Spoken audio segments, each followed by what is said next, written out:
Hello दोस्तों, welcome back to my YouTube channel study pharmacy AK47। मैं हूं आपका दोस्त आशु चौधरी और आज हम बात करेंगे अपने बी फार्मेसी के 7 सेमेस्टर के first subject instrumental method of analysis की। तो दोस्तों इसमें एक वर्ड आ रहा है यहाँ एनालिसिस। तो सबसे पहले हम इसको समझेंगे कि एनालिसिस क्या होता है, देन हम इंस्ट्रूमेंटल मेथड ऑफ एनालिसिस को समझेंगे। ठीक है। तो दोस्तों जैसे आपके पास ये कोई अननोन सैंपल है किसी ड्रग का, तो आप क्या करोगे, सबसे पहले उस ड्रग की एनालिसिस करोगे कि ये ड्रग कौन सा है, मतलब उसको आइडेंटिफाई करोगे, जैसे कि क्या ये पैरासीटामोल ड्रग सैंपल है या कोई और ड्रग सैंपल है। और फिर आप उसकी क्वालिटेटिव और क्वांटिटेटिव एनालिसिस करोगे। क्वालिटेटिव मतलब क्वालिटी ऑफ द प्रोडक्ट, मतलब जैसे फॉर एग्जांपल सपोज करो आपके यहाँ गेस्ट आए और आपने उनके लिए चाय बनाई, तो आप पहले क्या करोगे, चाय को टेस्ट करोगे कि आपकी जो चाय है वो कैसी बनी है, कहीं उसमें चीनी तो ज़्यादा नहीं है या उसमें आपने पानी तो ज़्यादा नहीं डाल दिया। तो ये क्या हो गया, उसकी क्वालिटेटिव एनालिसिस। अब हम बात करते हैं क्वांटिटेटिव की।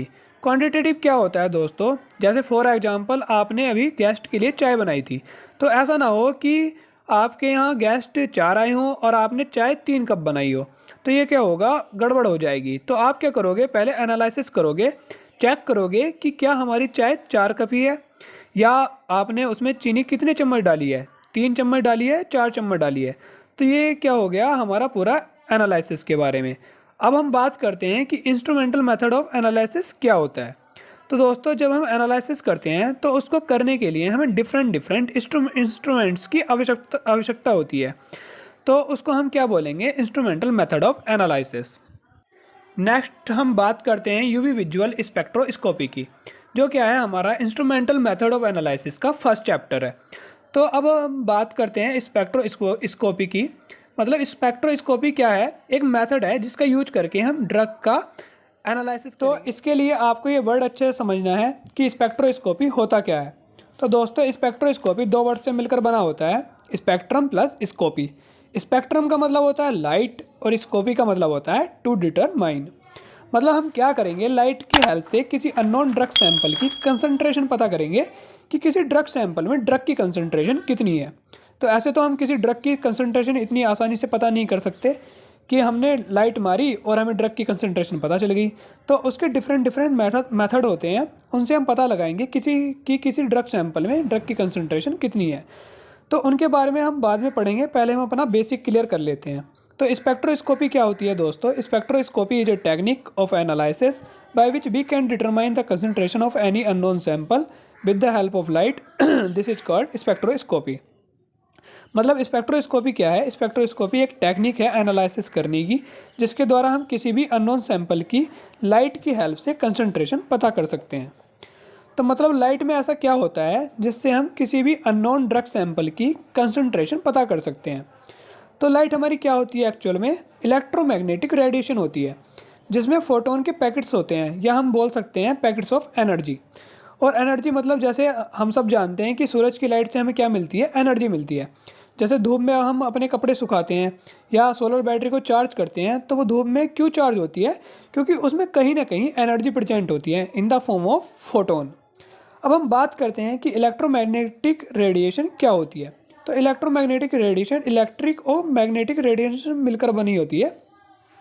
तो इसको हम ऐसे समझते हैं, जैसे ये कोई हमारी लाइट वेव है, तो इसमें ये जो ब्लू लाइन है ये हमारी इलेक्ट्रिक रेडिएशन है और ये जो रेड लाइन है ये हमारी मैग्नेटिक रेडिएशन है। इलेक्ट्रिक लाइट और हमारी वर्टिकली मूव करती है और मैग्नेटिक लाइट हमारी हॉरिजॉन्टली मूव करती है। इसको आप यहाँ समझिए, देखिए ये ऐसे जो हमारी लाइट चलेगी वर्टिकली उसको हम क्या बोलेंगे, इलेक्ट्रिक रेडिएशन। और ऐसे जो हमारी लाइट चलेगी हॉरिजॉन्टली उसको हम क्या बोलेंगे, मैग्नेटिक रेडिएशन। और एक चीज़ हमेशा याद रखना दोस्तों कि किसी भी लाइट की 2 कैरेक्टरिस्टिक बहुत इंपॉर्टेंट होती हैं। First one is frequency and second one is wavelength. तो फ्रीक्वेंसी क्या होती है और वेवलेंथ क्या होती है, तो जैसे ये कोई हमारी इलेक्ट्रिक वेव है, तो जैसे यहाँ से यहाँ तक क्या हो रहा है, हमारी जो इलेक्ट्रिक वेव है उसकी एक साइकिल कंप्लीट हो रही है, एक चक्कर कंप्लीट हो रहा है। जैसे आप यहाँ समझिए इसको कि जैसे हमारी लाइट वेव यहाँ से चली तो उसने अपना आधा चक्कर कंप्लीट कर लिया यहाँ तक, और ये आधा चक्कर नीचे वाला, तो ये क्या हुआ, एक कंप्लीट साइकिल। तो हम इसको बोल सकते हैं कि कोई भी लाइट वेव या प्रकाश किरण जिस पॉइंट से चलकर एक चक्कर कंप्लीट करने में जितना समय लगाती है वो उस लाइट की फ्रिक्वेंसी कहलाती है। इसको हम बी या न्यू से डिनोट करते हैं और इसकी यूनिट्स क्या होती है, हर्ट्स होती है। So the time taken of light to complete a cycle is known as frequency, it is denoted by V और न्यू। अब हम बात करते हैं वेवलेंथ की, कि वेवलेंथ क्या होती है। तो दोस्तों जैसे ये कोई इलेक्ट्रिक लाइट वेव है, तो इसमें आपको यहाँ दो पीक दिखाई दे रही होंगी। तो ये जो पीक हैं इनके बीच की डिस्टेंस को ही हम क्या बोलते हैं, वेवलेंथ। और यही हमारा यहाँ लिखा हुआ है कि the distance between two peaks of a light wave is known as wavelength of light, it is denoted by lambda. और इसकी यूनिट्स एनएम मतलब नैनोमीटर होती है। और हम यहाँ देख सकते हैं कि लाइट की फ्रिक्वेंसी और वेवलेंथ में एक रिलेशन होता है कि लाइट की जो फ्रिक्वेंसी है वो वेवलेंथ के डायरेक्टली प्रोपोर्शनल है। मतलब अगर फ्रिक्वेंसी बढ़ेगी तो वेवलेंथ घटेगी, और फ्रिक्वेंसी घटेगी तो वेवलेंथ बढ़ेगी। तो जैसे फॉर एग्जांपल यहाँ देख सकते हैं कि ये कोई हमारी तीन डिफरेंट लाइट वेव हैं। तो पहली लाइट वेव की जो साइकिल है वो आपको यहाँ सबसे बड़ी दिखाई दे रही होगी, और दूसरी लाइट वेव की साइकिल उससे कुछ छोटी, और लास्ट वाली की सबसे कम। तो इसका क्या मतलब है दोस्तों, कि जिसकी साइकिल सबसे बड़ी है वो एक चक्कर कंप्लीट करने में उतना ज़्यादा टाइम लगाएगी। टाइम ज़्यादा लगेगा तो मतलब उसकी फ्रिक्वेंसी लो है। और आप यहाँ देख सकते हैं कि जिसकी फ्रिक्वेंसी लो है उसकी वेवलेंथ ज़्यादा है।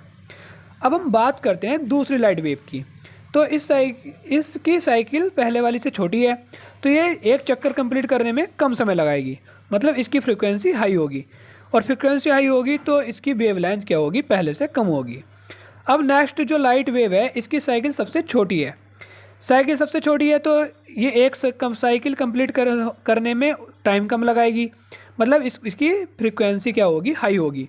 और जिसकी फ्रिक्वेंसी बहुत ज़्यादा हाई होगी उसकी वेवलेंथ क्या होगी, बहुत ज़्यादा कम होगी। तो आप चाहे तो इसको नोट कर लेना अपने समझने के लिए। हम बात करते हैं प्रिंसिपल ऑफ स्पेक्ट्रोस्कोपी की। तो प्रिंसिपल ऑफ स्पेक्ट्रोस्कोपी दो प्रिंसिपल पर काम करता है। First one is absorption spectrum और second one is emission spectrum. तो एब्जॉर्प्शन स्पेक्ट्रम क्या होता है दोस्तों, जैसे ये कोई हमारा अननोन सैंपल है, तो इसमें जैसे ये कोई हमारा ड्रग प्रेजेंट है, तो जब हम इस पर टॉर्च की लाइट मारते हैं तो ड्रग के जो मॉलिक्यूल्स हैं वो क्या करते हैं, इस लाइट को एब्जॉर्ब कर लेते हैं।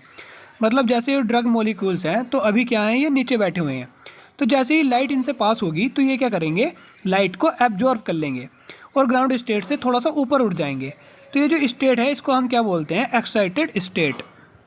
जैसे फॉर एग्जांपल आप अपनी गली में आराम के साथ बैठे हुए हैं, तो वह क्या होगी, आपकी ग्राउंड स्टेट। और वहाँ पर कोई पागल कुत्ता आ गया तो आप क्या करोगे, उससे बचने के लिए वहाँ से उठकर कहीं सेफ जगह को चले जाएंगे, मतलब आप एक्साइटेड स्टेट में चले जाएंगे।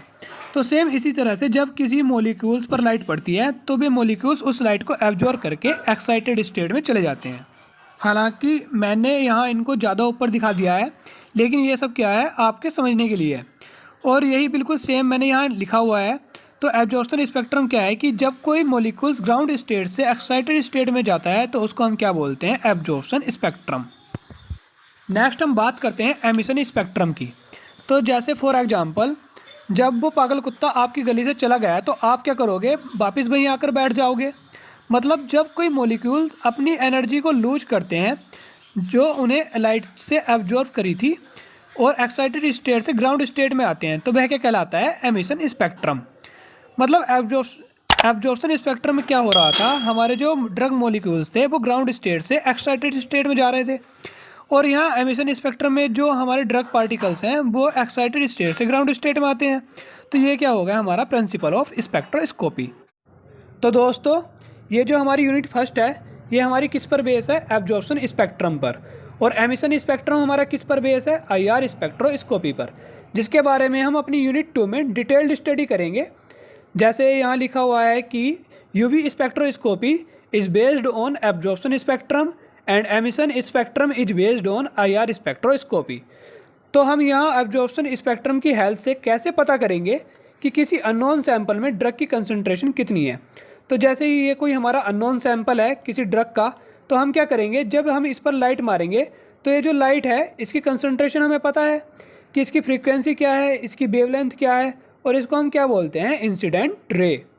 और जब ये लाइट इस सैंपल से पास होगी तो ये जो ड्रग पार्टिकल्स हैं वो क्या करेंगे, इस लाइट को एब्जॉर्ब कर लेंगे।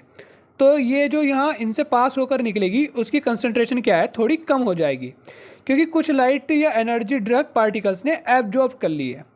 और इसको हम क्या बोलते हैं, ट्रांसमिटेंस रे या लाइट। तो इंसिडेंट रे की कंसंट्रेशन ज़्यादा है और ट्रांसमिटेंस रे की कंसंट्रेशन कम है। तो इंसिडेंट रे को हम डिनोट करते हैं AI से और ट्रांसमिटेंस रे को हम डिनोट करते हैं AT से। तो AI में से AT को माइनस कर दो तो हमें क्या पता चल जाएगा, अपना एब्जॉर्प्शन। और ये जो एब्जॉर्प्शन और ड्रग की कंसंट्रेशन होती है उसमें दोस्तों एक रिलेशन होता है कि absorption is directly proportional to concentration. मतलब यदि ड्रग मॉलिक्यूल्स की कंसंट्रेशन कम है तो इंसिडेंट रे और ट्रांसमिटेंस रे के बीच डिफरेंस कम होगा, मतलब एब्जॉर्प्शन क्या होगा, हमारा कम होगा। और यदि ड्रग मॉलिक्यूल्स की कंसंट्रेशन ज़्यादा है तो एब्जॉर्प्शन भी ज़्यादा होगा। भाई अगर पहले घर में खाने वाले 4 थे और अब 6 हो गए तो वो क्या है, ज़्यादा खाना खाएंगे, और ज़्यादा खाना खाएंगे तो खाना कम बचेगा, मतलब ट्रांसमिटेंस रे की कंसंट्रेशन कम हो जाएगी। मतलब ड्रग के मॉलिक्यूल्स जितने ज़्यादा होंगे उतना एब्जॉर्प्शन क्या होगा, हमारा इंक्रीज होगा। जैसे यहाँ लिखा हुआ है कि if the concentration of drug molecules is high then absorption is also high, और if the concentration of drug molecules is low then absorption is also low. अब हम बात करते हैं इसकी थ्योरी की। तो दोस्तों इसकी थ्योरी में कुछ और नहीं है, वही सब लिखा हुआ है जो हमने अभी डिस्कस करा है इस लेक्चर में। तो आप इसको यहाँ से पढ़ लेना। तो मिलते हैं आपसे जल्द एक नई वीडियो में एक नए टॉपिक के साथ, तब तक के लिए थैंक यू।